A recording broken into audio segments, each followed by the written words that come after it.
नमस्कार, मैं हूं आपके साथ कविता राणा। चीन की बढ़ती हड़प नीति से दुनिया बहुत परेशान है और अमेरिका तो सबसे ज्यादा खफा है और इसलिए अमेरिका चीन को घेरने के लिए एक बड़ी रणनीति पर काम कर रहा है और इसी का नतीजा है कि चीन को पटखनी देने के लिए एशिया में रणनीतिक घेराबंदी को तेज कर दिया गया है।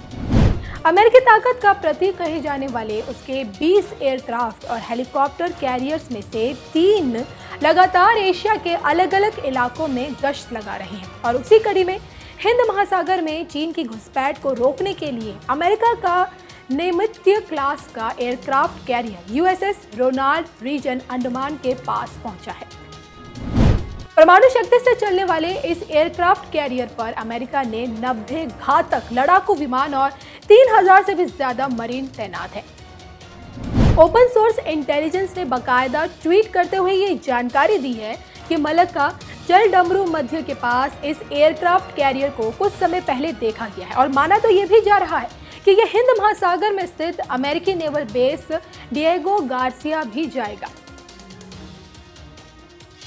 अमेरिका ने हाल ही में यहाँ भी B-2 बॉम्बर को भी तैनात किया है और इस क्षेत्र में अपनी सामरिक ताकत को बढ़ाकर अमेरिका चीन पर दबाव बनाने की कोशिश कर रहा है। अब यहाँ पर एक और जानकारी आपको ये देते चले कि हिंद महासागर में चीन की बढ़ती गतिविधियों पर लगाम लगाने के लिए अमेरिका ने अपने 3 एयरक्राफ्ट कैरियर्स को इस इलाके में तैनात किया है। इनमें से एक यूएसएस थियोडोर रूजवेल्ट फिलीपींस सागर में जबकि दूसरा खाड़ी देशों के पास गश्त लगा रहा है। वहीं अमेरिका के आक्रामक गतिविधियों से बौखलाया चीन बार बार युद्ध की धमकी दे रहा है। रक्षा मामलों के विशेषज्ञों की माने तो अमेरिका के सुपर कैरियर्स में यूएसएस रोनाल्ड रीगन को बहुत ताकतवर माना जाता है। परमाणु शक्ति से चलने वाले इस एयरक्राफ्ट कैरियर को अमेरिकी सेना में 12 जुलाई साल 2003 को कमीशन किया गया था। जापान का योकोसुको नेवल बेस इस एयरक्राफ्ट कैरियर का होम बेस है और ये कैरियर स्टाइल ग्रुप 11 का अंग जो अकेले अपने दम पर कई देशों को बर्बाद करने की ताकत रखता है।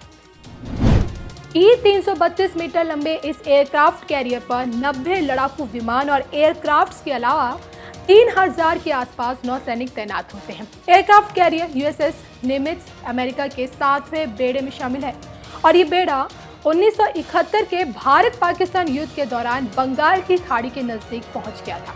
इसका मकसद बांग्लादेश में मात खा रहे पाकिस्तानी सेना का सहायता करना था, लेकिन उस समय भारत के साथ रूस मजबूती के साथ खड़ा हो गया था और जिसके कारण अमेरिका का 7वां बेड़ा वापस लौट गया। लेकिन अब हालात बिल्कुल उलट है। भारत के साथ अमेरिका, जापान और ऑस्ट्रेलिया हिंद महासागर में चीन को घेरने के लिए तैयार बैठे हैं। अब अगर ड्रैगन ने कोई भी हिमाकत की तो उसका अंजाम उसे भुगतना पड़ेगा। चीन के व्यापार का बड़ा हिस्सा हिंद महासागर के जरिए ही खाड़ी और अफ्रीकी देशों में जाता है और जबकि चीन अपने ऊर्जा जरूरतों का बड़ा आयात इसी रास्ते से करता है। अगर भारतीय नौसेना ने इस रूट को ब्लॉक कर दिया तो चीन को तेल समेत कई चीजों के लिए किल्लत झेलनी पड़ेगी। अभी चीन पाकिस्तान इकोनॉमिक कॉरिडोर भी पूरा नहीं हुआ है और ऐसे में चीन इस रास्ते से भी कोई आयात निर्यात नहीं कर सकता। तो आप समझ सकते हैं कि कितना अहम है अमेरिकी युद्धपोत का अंडमान में पहुंचना। अभी इस पर चीन की कोई प्रतिक्रिया सामने नहीं आई है। अब ये देखना होगा कि चीन का इस पर बयान क्या आता है।